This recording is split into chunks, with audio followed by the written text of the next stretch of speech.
The cycling transfer market can be as dramatic as any Grand Tour stage, from unexpected retirements to blockbuster moves that leave jaws on the floor. And in today's video, we're going to look at 10 transfers that certainly sent some shockwaves through the peloton. If you're new here, why not hit the like button and subscribe to the channel? We have of course done 2 other transfer videos this year, as we thought the market was over, but we were wrong. And with that out of the way, let's get into it. First rider on the list is Gianni Moscon, a rider whose reputation often overshadows his sporting achievements.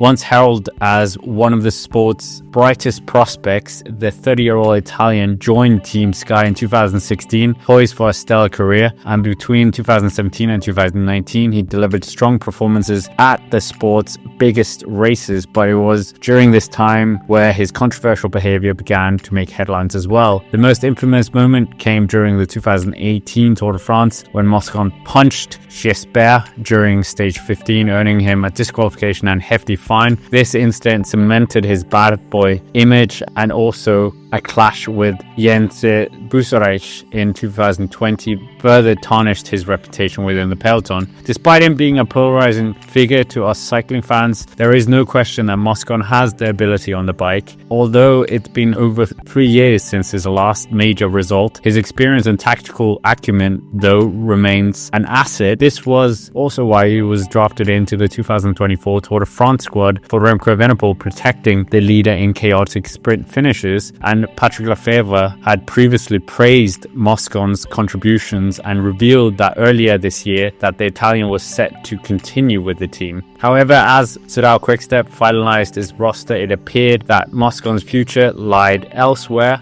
and in a surprising turn of events, Gazzetta dello Sport reported that Moscon had reached the deal with Red Bull Bora-Hansgrohe, the Italian, joining the German squad in 2025 to support Primož Roglic and his teammates in pursuit of Grand Tour and Classic success. For Moscon, this is yet another team moving on. Not sure why. He was at Ineos, then he was at Astana, then Soudal Quickstep, and now Red Bull Bora-Hansgrohe, but we will see what he can do within the team. Next, moving on to Axel Zingler, who is going to Visma Lease Bike. He earned a reputation as one of the most consistent UCI point scorer in the peloton, particularly at the smaller one-day races, where he frequently secured podium finishes. It's easy to understand why Cofidis was disappointed to lose one of their key riders, but they simply couldn't compete with the offer from Visma Lease Bike. The Dutch squad once again lured away a talented Frenchman from Cofidis, following Christophe Laporte 3 years ago, and at 25 years old, Zingler has shown flashes of brilliance and still has some untapped potential maybe. Joining Visma Lease Bike, who are renowned for elevating their riders, could be the perfect environment for him to take the next step in his career. Next on the list is Wout Poels, who is making a move that is marking the end of his 5-year tenure at Bahrain Victorious. Wout Poels signed a 1-year deal with XDS Astana team for 2025. The Dutch rider's tenure at Bahrain was filled with ups and downs, including a missed Giro d'Italia selection and a Tour de France campaign where his form failed to reach its usual level in 2024. Poels, however, had started the year strong with solid performances at the Vuelta a Catalunya and Tirreno Adriatico. However, his exclusion from the Giro was a bit of a letdown, as the team was focusing on Tiperi. Poels did bounce back, securing a stage win in the Tour of Hungary, but he did struggle to maintain the consistency of the summer, leaving the Tour de France participation less impactful than he had hoped. In 2023, he of course did take a stage win. Poels began talks with Astana, a move he describes as a fresh opportunity after half a decade with Bahrain Victorious. Although Bahrain expressed interest in retaining him, Poels ultimately decided that a change was needed at this stage of his career. Astana will provide Poels with a platform to continue competing at the highest level, of course, where his experience as a climber and stage hunter will be a valuable asset to try and rescue Astana out of that relegation battle. And at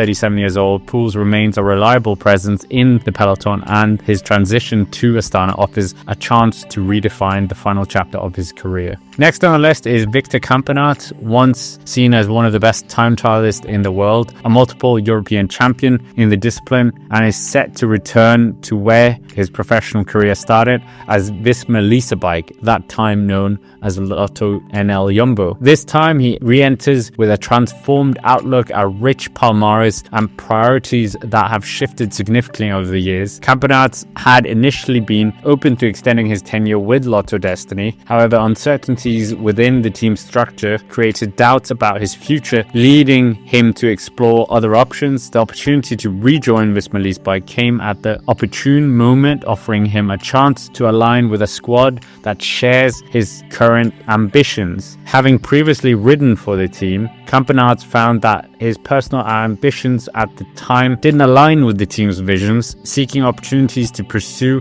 individual goals, they parted ways, and he went on to achieve notable personal success, including the world hour record and multiple time trial victories. Now with age and experience, and winning the Tour de France stage in 2024, where he actually announced he would be leaving, his perspective has shifted. His focus is no longer on individual accolades, but on contributing to a collective goal. His primary ambition is to be part of a team that achieves Tour de France success, and Visma Lease Bike presents the perfect environment for this aspiration to take place. This move symbolizes a full circle moment for Campenaerts. After years of personal achievement, he now returns to the team with a focus on collaboration, ready to bring his expertise and experience to one of the most dominant squads in professional cycling. Next on the list is friend of the channel Julius Johansen, and in one of the more surprising transfers, the Dane will be making a comeback to the World Tour, which isn't really a surprise, but it is with UAE Team Emirates. That's the surprise, on a one-year deal for the 2025 season, after having spent 2024 racing at the continental level with the Portuguese outfit Sapgap Ali Koller. Following a 2-year stint at Intermarché Wanty, the Danish rider now gets a second chance to prove his potential at the highest level of the sport. And of course, Julius is a formidable rider in his own right, being a former junior world champion with very strong track pedigree as well, being a former world champion in the team pursuit. While his career trajectory has not been exactly stellar, this move, however, does provide an opportunity for the Dane to discover his form and contribute to one of the most dominant teams in the peloton. The signing completes UAE Team Emirates' 2025 roster as well, and Julius Johansen joins a team full of confidence and with multiple leaders such as Tadej Pogačar, Adam Yates, Joao Almeida and Juan Ayuso, which he could all do very good work for in the coming races, with Johansen's engine being absolutely an valuable asset. And he even will be joining another Dane, McLay, who's already part of the squad. But from a Dane to a Swiss, the next rider is Stefan Bissegger, and this was a big shock, as the rider who had been within the EF Education EasyPost setup and their core time trial specialist was announced to be leaving to Decathlon AG2R La Mondiale. This strategic signing marks a clear shift in focus for the French team, who are losing Ben O'Connor, aiming to enhance its performance in the Grand Tours and bolster its overall competitiveness. Bissegger is an exceptional time trialist and an invaluable asset to a team. He is expected to play a crucial role in the Grand Tours, not only to be a strong time trialist, but also as a potential road captain. In at number 4, we have another unexpected twist of the transfer season, and this involves Team Visma Lease Bike again, and that was when they confirmed the signing of the experienced British lead-out specialist Dan McLay from Arkea B&B Hotels. The 32-year-old sprinter will join the Dutch squad on a 1-year contract, marking a significant shift in the team's sprint train dynamics. Although the surprise isn't that Daniel McLay is riding at one of the top-tier World Tour teams, it is a surprise that he's riding at Visma Lease Bike, a team that has principally been focused on building around winning Grand Tours. The thinking behind bringing in Dan McLay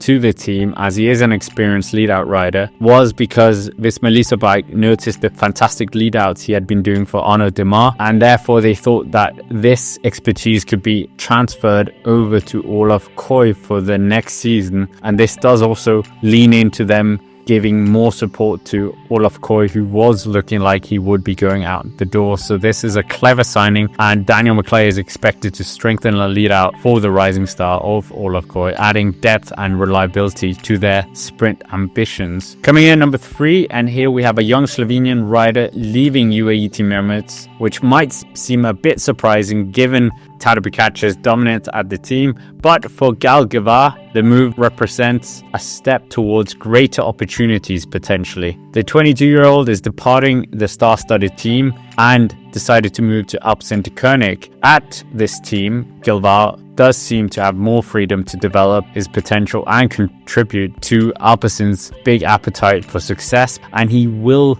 be filling the vacuum that has been left from Axel Laurens, who moved to Ineos Grenadiers. Though not yet a household name, Glivar has shown promise as a versatile rider across multi-disciplines, comparing his abilities to those of Tom Pidcock. He explained the need for a change, their lack of alignment with UAE Team Emirates, and it wasn't about money, but about racing opportunities and personal growth. In 2023, Glivar competed at the World Tour level, earning a 5th place at the Crow race. However, in 2024, he raced primarily with UAE Team Emirates' development team, where his consistency and contributions stood out. And moving to Alpecin Koenig marks his full debut at the World Tour level, giving him a chance to shine. Glivar certainly seems determined to make his mark. Before we come into the top 2, make sure to hit the like button, subscribe to the channel, and a quick reminder to check out the other top 10 transfers videos we've done in this series as well. But a rider who has not been on those 2 videos in number 2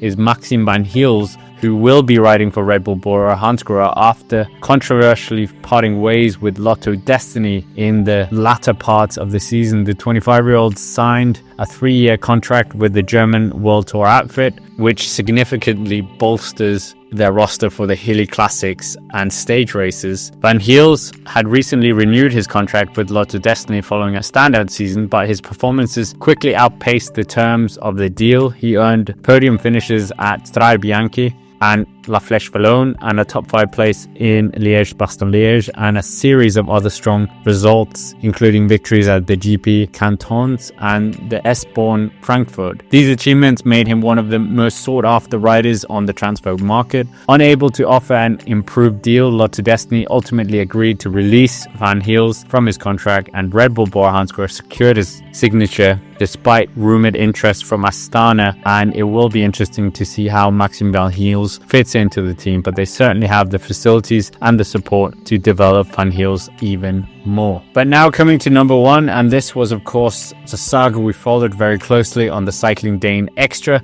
and that was the surprise move of Tom Pidcock leaving Ineos Grenadiers. Pidcock is seen as one of the sport's brightest stars and has signed a 3-year deal with Swiss pro team Q36.5. Pidcock departs from Ineos following a tumultuous season marked by tensions within the team, particularly with former DS Steve Cummings, who was also let go by the team. Despite Pidcock having a landmark victory in the Olympics at the mountain bike race and even winning the Amstel Gold, his season on the road fell a bit short of expectations. Further to this, his exclusion at Il Lombardia, despite having a strong result at Giro d'Emilia, was seen as the breaking point, signaling a fractured relationship with the Ineos management, and rumors of his move to Q36.5 began circling earlier in the year as well. Ineos Grenadiers confirmed the breaking of the contract, and the groundbreaking transfer had now been finalized. Pidcock, who was seen as the poster boy for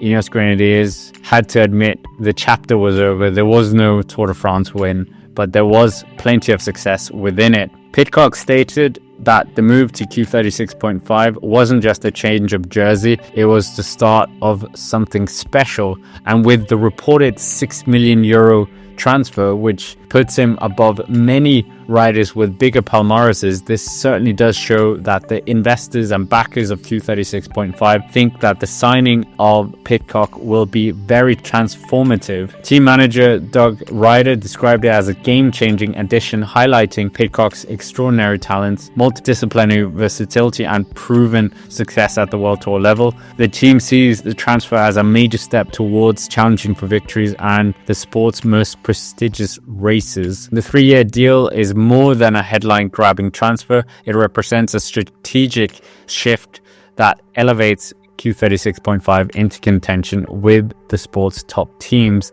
is how they saw it. And of course, they've had a very strong transfer signings in 2025 as well. But the shock was seeing one of the leading riders of the sport, a face of a World Tour team, going down to the Pro Continental team, and that was quite interesting. But anyways, with that, that's basically it for this video. Make sure to hit the like button, subscribe to the channel if you haven't already, and let me know down in the comments who you think has been the biggest shock of 2025's transfer season. And if you haven't already, why not check out the top 10 transfers we did early on, or the incredible career of Tom Pidcock so far. And of course, as always, thank you for watching, and I will see you around.